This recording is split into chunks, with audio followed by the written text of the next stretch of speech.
أعوذ بالله من الشيطان الرجيم بسم الله الرحمن الرحيم والعصر إن الإنسان لفي خسر إلا الذين آمنوا وعملوا الصالحات وتواصوا بالحق وتواصوا بالصبر صدق اللہ العظیم۔ رب ذوالجلال کا بے انتہا کرم، اس کا فضل اور احسان، اللہ تعالیٰ نے ہمیں روزہ رکھنے اور تراویح پڑھنے کی توفیق عطا فرمائی۔ میرے محترم بزرگ عزیز دوستوں، زندگی بہت مختصر ہے۔ اللہ کی طرف سے ہر انسان کی زندگی متعین ہے۔ جس طرح انسان دنیا میں آیا ہے، اسی طرح اللہ کے حکم سے ایک نہ ایک دن دنیا سے اسے جانا ہے۔ ابھی بھی مجھے یاد ہے گزشتہ رمضان حاجی عبدالرزاق صاحب یہاں سے اٹھ کے میں جا رہا تھا، وہاں درمیان میں ملاقات کیے،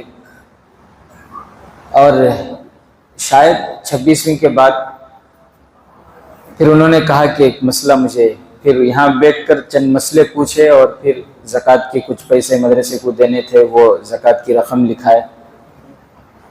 الحمدللہ پورا رمضان وہ پہلی صف میں شاید تراویح پڑھے، وہ اکثر وہ حاجی عبدالرزاق صاحب، لیکن عید کے فوراً بعد ہی اللہ کو پیارے ہو گئے، عید کے فوراً بعد۔ اسی طرح اس سال ہمارے حاجی وزیر صاحب یہاں بیٹھتے تھے وہ کرسیوں پر، بعض مرتبہ ان کو پیچھے بٹھائے، آپ اس دن پیچھے بٹھا رہے تھے، ان کو ٹھنڈ لگ رہی تھی اس لیے آ رہے تھے۔ الحمدللہ بہت ہی نیک انسان تھے، بہت عقیدت اور محبت سے وہ ملتے تھے، بات چیت کرتے تھے۔ کل وہ اللہ کو پیارے ہو گئے۔ دعا فرمائے اللہ سارے مرحومین کی مغفرت فرمائے۔ میرے محترم بزرگ عزیز دوستوں، سورۃ العصر، اس سورے کے اندر اللہ تبارک و تعالی جو انسان کو نصیحت کر رہے ہیں، وہ نصیحت ایسی جامع نصیحت ہے۔ امام شافعی رحمۃ اللہ علیہ فرماتے ہیں کہ اگر انسانوں کے زندگی کو سنوارنے کے لیے، سدھارنے کے لیے اللہ پورے قرآن کو نازل نہ کر کے صرف ایک سورت کو، صرف اس 3 آیتوں والی اس سورت کو ہی نازل فرماتے تو بھی کافی تھا، تو یہ کافی تھا کہ انسان اس کے ذریعے اپنی زندگی کو سنوار لے۔ ایسی باتیں اللہ تعالیٰ نے اس سورے کے اندر فرمائی ہیں۔ تو اس کا شان نزول ہم سن رہے تھے کہ اس سورے کا شان نزول کیا ہے۔ میں نے آپ کو گزشتہ کل بتایا، حضرت ابوبکر صدیق رضی اللہ تعالیٰ عنہ کے جگری دوست نے ان کو راہ راست سے ہٹانے کی کوشش کی، ان کو گمراہ کرنے کی کوشش کی، اور دوست کے باتوں میں انسان آ جاتا ہے، دوست کے باتوں میں انسان آ جاتا ہے۔ اسی لیے دوستی ہونی ہے تو دینداری کی بنیاد پر دوستی کرنی۔ کسی سے بھی ہم دوستی کریں تو بنیاد کیا ہونی چاہیے؟ دین۔ بھئی میں کسی سے دوستی کر رہا ہوں، کیوں؟ اس لیے کہ وہ صوم و صلاۃ کا پابند ہے۔ آپ نے کسی سے دوستی کی، کیوں؟ اس لیے کہ اس کے دل میں اللہ اور اس کے رسول کی محبت ہے۔ کوئی کسی سے دوستی کرے، کیوں؟ اس لیے کہ وہ اپنے چہرے کو سنتوں سے سجایا ہوا ہے، زبان سے کبھی جھوٹ نہیں بولتا۔ آپ نے فلاں سے دوستی کیوں کی؟ کیوں؟ اس لیے کہ وہ اپنے گھر کی مستورات کو بے پردہ باہر نکلنے نہیں دیتا، اپنی بیٹیوں کو، اپنی بیوی کو، اپنے بہوؤں کو وہ پردے میں رکھتا ہے، اس لیے مجھے اس سے محبت ہے۔ آپ نے اس سے دوستی کیوں کی؟ کیوں؟ اس لیے کہ وہ اللہ کے گھر کا مؤذن ہے، میرے اللہ کے گھر کی خدمت کرتا ہے، میں اس لیے اس سے محبت کرتا ہوں کیونکہ اس کے سینے میں اللہ کا کلام ہے، وہ عالم ہے، وہ میرے نبی کا وارث ہے، اس لیے میں اس سے محبت کرتا ہوں۔ محبت کی بنیاد یہ ہونی، محبت کی بنیاد یہ ہونی چاہیے۔ اس لیے نہیں کیونکہ اس کے انفلوئنس زیادہ ہے، اس کے تعلقات زیادہ ہیں، اس کے پاس جو ہے اس کا اثر و رسوخ زیادہ ہے، اس کے پاس مال و دولت بہت ہے، برے وقت میں کام آ سکتا ہے، اس لیے دوستی نہیں، بلکہ دوستی دینداری کی بنیاد پر ہونی چاہیے۔ دوستی کس بنیاد پر ہو؟ دینداری کی بنیاد پر ہو۔ اور گزشتہ کل ہمارے سامنے یہ بات آئی کہ بھئی دوستی اگر برے لوگوں سے اگر دوستی ہو تو پھر یہ بری دوستی انسان کو دنیا میں بھی ناکام کرتی ہے، دنیا میں بھی محروم کر دیتی ہے، اور بری دوستی کی وجہ سے انسان آخرت میں بھی ناکام ہو جاتا ہے۔ جیسا دوست ویسا دین، ایک کہاوت ہے، جیسا دوست ویسا دین، بلکہ یہ کہاوت کی وجہ ایک حدیث ہے، سنن ابی داؤد کی حدیث ہے۔ پیارے آقا محمد رسول اللہ صلی اللہ علیہ وسلم فرماتے ہیں الرجل علی دین خلیلہ، علی دین خلیلہ، الرجل علی دین خلیلہ فلینظر احدکم من یخالل۔ پیارے نبی صلی اللہ علیہ وسلم فرماتے ہیں کہ انسان اپنے دوست کے مذہب پر ہوتا ہے، انسان اپنے دوست کے مذہب پر ہوتا ہے، تو تم میں سے ہر شخص کو دیکھنا چاہیے کہ میں کس سے دوستی کر رہا ہوں، میری دوستی کس سے ہو رہی ہے۔ دوستی میرے عزیز ساتھیوں، اس لیے دوستی ہو، اب میری دوستی نیکی سے ہے، نیک لوگوں سے ہے، اس کی کیا پہچان ہے؟ کیسے معلوم ہوگی کہ میری جو فلاں شخص سے دوستی ہے یہ دوستی صحیح ہے؟ اس کے لیے 3 علامتیں بتاتے ہیں۔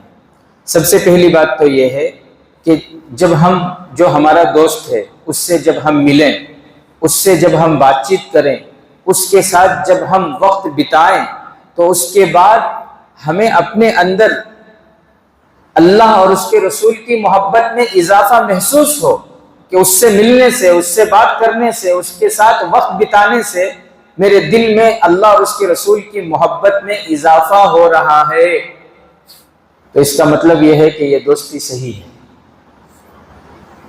جس سے ہماری ایک پوائنٹ تو یہ ہے، اور ایک یہ ہے کہ اگر اس سے ہم ملیں، اس سے بات کریں، اس کے ساتھ وقت بتائیں، تو ہمارے دل میں علم میں اضافہ ہو رہا ہے، دینی علم میں اضافہ ہو رہا ہے، معلومات میں، دینی معلومات میں اضافہ ہو رہا ہے، تو اس کا مطلب یہ ہے کہ میری دوستی کیا ہے؟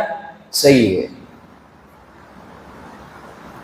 اور اگر دوست سے مل کر، اس سے وقت بتا کر، اس سے باتیں کر کے آخرت کا خوف، آخرت کی فکر، جنت کا شوق، جہنم کا خوف میرے دل میں پیدا ہو رہا ہے، تو اس کا مطلب یہ ہے کہ میری یہ جو دوستی ہے یہ کیا ہے؟ صحیح دوستی ہے۔ دوست سے مل کر، دوست سے باتیں کر کے، دوست کے ساتھ وقت بتانے کے بعد میرے پاس ریڈمی تھا، اوپو تھا، IPL کی ایپل کی محبت پیدا ہو رہی ہے۔ کس کی؟ ایپل کی محبت پیدا ہو رہی ہے۔ میرے پاس معمولی بجاج گاڑی تھی، بلیٹ کی محبت پیدا ہو رہی ہے۔ میرا 2 BHK کا گھر تھا، 4 BHK کی شوق، صحیح بات ہے، معمولی میرا گھر تھا، اب جو ہے سب سے اچھے کاسٹ کی ایریے میں، صحیح بات ہے، وہاں ایک گھر لینا، ایسے شوقاں پیدا ہو رہی، تو پھر سمجھو وہ کیسی دوستی ہے۔ وہ جس دوستی سے دین نہیں بلکہ دنیا کی محبتیں دل میں آئے، مال کی محبت دل میں آئے، تو پھر اس دوستی سے خطرہ ہے، اس دوستی سے خطرہ ہے۔ دوست تو وہ ہو کہ اس سے ملیں، اس سے بات کریں تو اللہ یاد آ جائے، پیارے نبی کی محبت آ جائے، اعمال کا شوق بڑھے۔ دوست سے ملنے کے بعد، بات چیت کرنے کے بعد، سہیلیوں سے ملنے کے بعد، بات چیت کرنے کے بعد، عورتوں کے لیے بتا رہا ہوں، عورت بھی کسی عورت سے اگر تعلق رکھے تو اس سے ملنے کے بعد اگر ان کی زندگی میں اعمال کا شوق، پردے کا شوق، امی جان حضرت خدیجہ رضی اللہ تعالی عنہا کی زندگی سے محبت پیدا ہو رہی ہے کسی آپا سے ملنے سے، کسی سہیلی سے ملنے سے، تو مطلب یہ ہے کہ آپ کی وہ ملاقات صحیح ہے، آپ کی وہ دوستی صحیح ہے۔ اگر کسی سہیلی سے ملنے سے، اگر آپ کے دل میں مال کا شوق پیدا ہو رہا ہے، ان کے کانا کا ایسا ہے ہمارے بھی کانا کے ایسے لینا، ان کے ناک کے تارے ویسے ہی ہمارے بھی لینا، ان کے گھر میں فریج ایسا ہے ہمارا بھی لینا، تو پھر یہ دوستی صحیح نہیں ہے، یہ ملاقاتیں صحیح نہیں ہیں۔ بہرحال میرے عزیز ساتھیوں، تمہیں کہ خوش ہو جائیں بابا، شادیاں ہو کو نبی تو دوستی کیسی ہو؟ صحیح ہو۔ دوستی کیسی ہو؟ صحیح ہو، نیکی کی بنیاد پر ہو۔ اگر بری دوستی ہے تو پھر وہ انسان کو محروم کرنے والے ہیں۔ جیسے آپ کو میں ایک مثال بتاؤں، ولید بن مغیرہ یہ مکے کا تھا، رئیس تھا، مالدار تھا، اور مکے کے سرداروں میں سے ایک سردار تھا۔ وہ مکے کے سرداروں میں سے ایک سردار تھا، رئیس تھا، لیکن اس کا جو خاص دوست تھا، اسے جو جگری تعلق تھا، وہ ابو جہل۔ اس کا خاص دوست کون تھا؟ ابو جہل۔ اس بندے کے اندر، ولید بن مغیرہ، اس بندے کے اندر تھوڑا شوق تھا، ذوق تھا، پیارے نبی صلی اللہ علیہ وسلم کی باتوں کو کبھی کبھی سنتا تھا اور دل میں سوچتا تھا کہ شاید یہ سچا کلام ہے، لیکن بری دوستی نے اسے اسلام سے دور رکھا اور ایمان سے محروم کر دیا۔ وہ کیسے، میں آپ کو بتاؤں۔ ایک مرتبہ میرے اور آپ کے آقا حضرت محمد مصطفیٰ صلی اللہ علیہ وسلم بیٹھے ہوئے تھے، صحابہ بیٹھے ہوئے ہیں، شاید وہ راستے کے کنارے تھا یا پھر مسجد حرام میں۔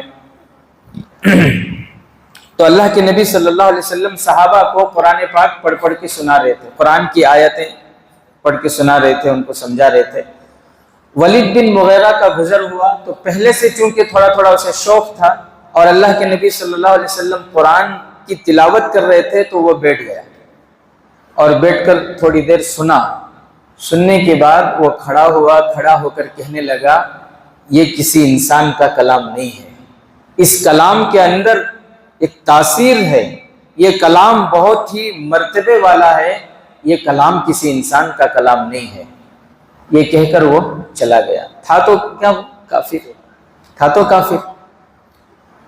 اب ابو جہل کو کسی نے یہ اطلاع دے دی کہ تمہارا دوست جو ہے وہ حضور صلی اللہ علیہ وسلم کی مجلس میں بیٹھا تھا اور پھر اس نے قرآن کی ایسی تعریف کر کے آیا۔ اب ابو جہل کو فکر ہو گئی، کیوں؟ اس لیے کہ وہ ہمارا یار ہے، جگری یار ہے، سرداروں میں سے ایک سردار ہے، اگر یہ ہاتھ سے نکل گیا تو بڑا نقصان ہو جائے گا۔ تو اس نے کیا کیا، فوراً وہ ولید بن مغیرہ کے پاس گیا اور جا کر اس سے پوچھا کہ ولید، میں نے سنا کہ تم محمد صلی اللہ علیہ وسلم کی مجلس میں گئے اور ان کی باتوں میں آ گئے، اگر تم نے ان کے باتوں میں آئے اور پھر جو ہے تم نے ان کے دین کو اگر قبول کیا تو سب سے پہلا کام یہ ہوگا کہ ہماری دوستی ختم ہو جائے گی، ہماری دوستی ختم، اور مکے میں تمہاری عزت نہیں رہے گی۔ یہ جو تمہیں عزتیں مل رہی ہیں نا، یہ عزت سرداری کی وجہ سے، دوستی ختم اور عزت بھی ختم۔ تو ولید بن مغیرہ گرچہ کے حق واضح ہو گیا تھا، اس کے دل میں یہ بات آ گئی تھی کہ یہ کلام سچا کلام ہے، لیکن دوستی کو بچانے کے لیے ابو جہل کو کہنے لگا، کیا کہا اس نے؟ اللہ تعالیٰ اس کے بات کو، قرآن میں اللہ تعالیٰ اس کی بات کو ذکر کر رہے ہیں کہ اس نے ابو جہل سے یہ کہا، فَقَالَ إِنْ هَذَا إِلَّا سِحْرٌ يُؤْثَرُ إِنْ هَذَا إِلَّا قَوْلُ الْبَشَرِ۔ ولید بن مغیرہ کہنے لگا، نہیں، ان کے کلام میں تو جادو ہے، وہ تو جادوگر ہیں۔ کیا کہا؟ وہ جو میں بولا وہاں، وہ اس لیے کیونکہ ان کے کلام میں ایک قسم کا جادو ہے، حالانکہ اسے پتا تھا کہ وہ جادو نہیں ہے، لیکن اپنی دوستی بچانے کے لیے، اپنی سرداری بچانے کے لیے جھوٹ بولا اس نے۔ تو اللہ اس کے بات کو نقل کر رہے ہیں کہ اس نے جو جھوٹ بولا دوستی بچانے کے لیے، تم نے اپنی وقتی طور پر اپنی دوستی تو بچا لی، اپنی سرداری تو بچا لی، لیکن چونکہ حق واضح ہو چکا تھا، لیکن اس کے باوجود بھی دوستی کے لیے تم نے حق کو ٹھکرا دیا، تو تمہارا انجام کیا ہوگا؟ سأصلیہ سقر، تمہارا ٹھکانہ جہنم ہوگا۔ یہ اللہ تعالیٰ اسے فرما رہے ہیں۔ تو دیکھو، یہ دوستی اچھی ہو تو پھر انسان کے لیے بہت خوشی کی بات ہے، لیکن اگر دوست خراب ہو، دوست کے اندر کیا نہیں ہے؟ دینداری نہیں ہے، اللہ رسول کا ڈر خوف نہیں ہے، تو پھر اس سے ملتے ملتے انسان کے اندر بھی وہی چیزیں آ جاتی ہیں۔ اس لیے دوستی کرنا تو کس سے کرنا؟ نیک لوگوں سے دوستی کرنا، سچوں سے دوستی کرنا۔ اللہ تعالیٰ خود قرآن میں فرماتے ہیں یا ایھا الذین آمنوا اتقوا اللہ وکونوا مع الصادقین، سچوں سے دوستی کرو۔ کیا فرمایا اللہ نے؟ سچوں سے دوستی کرو۔ اچھے تو سب ہوتے ہیں، اچھے سب نظر آتے ہیں، اچھے ہی نظر آتے ہیں، لیکن دیکھنا کہ اچھے کے ساتھ ساتھ سچے بھی ہیں یا نہیں۔ ان کی باتوں سے، ان کے معاملات سے پتہ چلتا ہے۔ دیکھ کو دھوکہ کھانا نہیں، صحیح بات، ماشاءاللہ بہت زبردست پگڑی ہے، انکھیا میں سرما بھی ہے، داڑھی بھی ہے، جبہ بھی اچھا ہے، جیب میں مسواک بھی ہے، بعد میں معاملات کرے معلوم ہوا غائب ہوگی، پورا لے لے کو غائب ہوگی گھر کو، نہیں غصے کے ٹائم کو معلوم ہوا پورے خاندان کو گنا رہی بول کو، صحیح بات ہے۔ تو یہ دھوکہ، اب بھی ان کے اصلاح کی ضرورت ہے، اب بھی وہ کیا ہے؟ اصلاح کی بہت ضرورت ہے۔ اندر سے خباثت، رذالت ابھی ختم نہیں ہوئی ہے۔ اللہ تعالی ہم تمام کو قلب سلیم نصیب فرمائے، اللہ میری آپ کی، ہم تمام کی اللہ اصلاح فرمائے۔ سچی دوستی انسان کو دنیا میں بھی کامیاب کرتی ہے اور آخرت میں بھی۔ پیارے نبی صلی اللہ علیہ وسلم جب مدینہ منورہ تشریف لے گئے تو حضرت سعد بن معاذ رضی اللہ تعالیٰ عنہ، وہ تو بعد میں حضرت بنے، وہ سعد بن رضی اللہ تعالیٰ عنہ بعد میں بنے، لیکن ان کو پیارے نبی صلی اللہ علیہ وسلم سے محبت ہو گئی۔ وہ ایک قبیلے کے سردار تھے، قبیلہ اوس جو مشہور قبیلہ تھا، اس قبیلے کے سردار تھے۔ پیارے نبی صلی اللہ علیہ وسلم کے ساتھ اٹھنا بیٹھنا اور معاملات، لین دین، ان چیزوں، پیارے نبی کے اخلاق کو دیکھ کر وہ پیارے نبی صلی اللہ علیہ وسلم سے سچی محبت کرنے لگے، سچی دوستی۔ پھر یہ ہوا کہ وہ ایمان میں داخل ہو گئے، اور پھر اپنے قبیلے میں جا کر قبیلے کے لوگوں کو بھی پیارے نبی، کیونکہ دوستی تھی اور سچی دوستی تھی پیارے نبی سے، تو پھر انہوں نے پیش کیا، قبیلے والوں کو دعوت دی، تو سب کے سب ایمان میں داخل ہو گئے۔ پیارے نبی صلی اللہ علیہ وسلم سے ایسی جانثاری وہ کرتے تھے اور ایسے دل سے انہوں نے دوستی کی تھی کہ حضور صلی اللہ علیہ وسلم کے قریبی صحابہ میں ان کا شمار ہوتا ہے۔ حضور صلی اللہ علیہ وسلم کے قریبی صحابہ میں جب سب سے پہلی جنگ غزوہ بدر کا موقع آیا، اللہ کے نبی صلی اللہ علیہ وسلم جتنے صحابہ تھے، مہاجرین جو مکے سے آئے تھے، ان تمام صحابہ، انصار جو مدینے کے تھے، تمام صحابہ کو بٹھا کر مشورہ کیے ان سے کہ دیکھو ہم ہجرت کر کے یہاں آ گئے اللہ کے حکم سے، اب ہم یہاں اطمینان سے اللہ کی عبادت کرنا چاہتے، لیکن مکے والے ابھی بھی خاموش نہیں ہیں اور وہ ہمیں صفحہ ہستی سے مٹانا چاہتے ہیں، اور اس کے لیے وہ جنگ کی تیاری کر رہے ہیں اور ساز و سامان کے ساتھ جو ہے وہ ملک شام سے ساری چیزیں خرید کر لا رہے ہیں۔ اب بتاؤ کہ ہمیں کیا کرنا ہے، کیا ان کو روکنا ہے یا نہیں روکنا، کیا کرنا ہے؟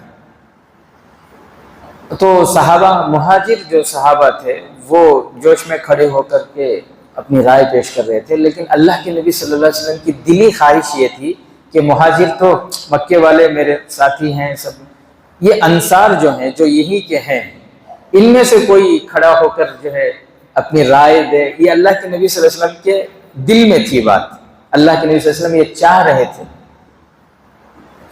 تو جو بھی مہاجر کھڑے ہوتے، اللہ کے نبی فرماتے ٹھیک ہے بیٹھو بیٹھو، آپ بیٹھو آپ بیٹھو۔ تو حضرت سعد بن معاذ رضی اللہ تعالیٰ عنہ، کیونکہ دلی دوستی تھی، قلبی دوستی تھی، وہ ایک تعلق اللہ تعالیٰ دوستی کی وجہ سے پیدا فرما دیتے ہیں، وہ کھڑے ہوئے اور کھڑے ہو کر انہوں نے کہا کہ اللہ کے نبی، ہم آپ پر ایمان لا چکے ہیں، ہم آپ کی تصدیق کر چکے ہیں، ہم آپ کے ہاتھ پر آپ کی اطاعت کرنے کا جو ہے بیعت کر چکے ہیں، اب آپ ہمیں چاہے سمندر میں کودنے کو کہیں، ہم میں سے کوئی پیچھے نہیں رکے گا، سب کے سب ہم کود جائیں گے، آپ جو کرنا چاہیں کریں، آپ جہاں لے کر جانا چاہیں لے کر چلیں، آپ کا جو حکم ہوگا ہم اس پر عمل کرنے کو تیار ہیں۔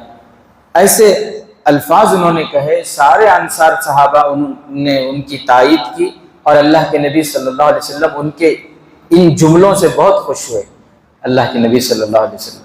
بہرحال اس کے بعد غزوہ بدر، پھر غزوہ احد۔